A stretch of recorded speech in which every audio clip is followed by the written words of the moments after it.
Assalamu alaikum wa rahmatullahi ta'ala barakatuhu jama'a, barkanku da zuwa kundin fa'idodi TV.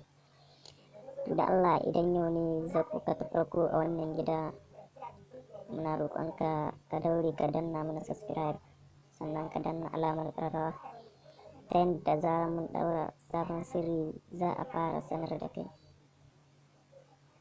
Ku sha ga 'yan uwa domin su masu amfana. Mun gode. Barkanku da zuwa kundin fa'idodi TV. Yau mun kawo muku wani sirri mai tarin albarka na sirri na neman arziki wurin Allah. Shi da yadda ake wannan sirrin mai albarka, za ka sami ƙasar gidan tururuwa. Idan ka sami ƙasar gidan tururuwa,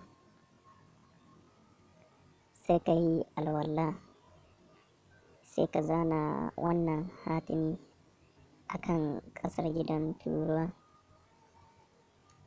sai ka yi sallah raka'a biyu, kowace raka'a fatiha da qul huwallahu ƙafa 50.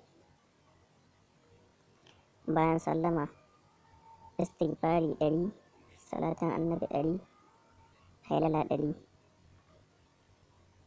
Sai ka yi wurdin ya Allah, ya Allah, ya Allah 12,000,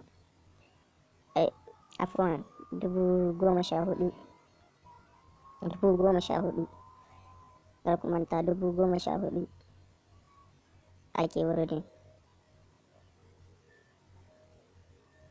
Sannan za a yi kwana 4 ana wannan wurdin a jere. Bayan an kammala, a yi sadakar abinci mai zafi. Wannan sirrin mujarrabu ne ga hatimin. Allah ya taimake mu, Allah ya ba mu sa'a, Allah ya muna buɗi a dukkan harkokinmu na alkhairi.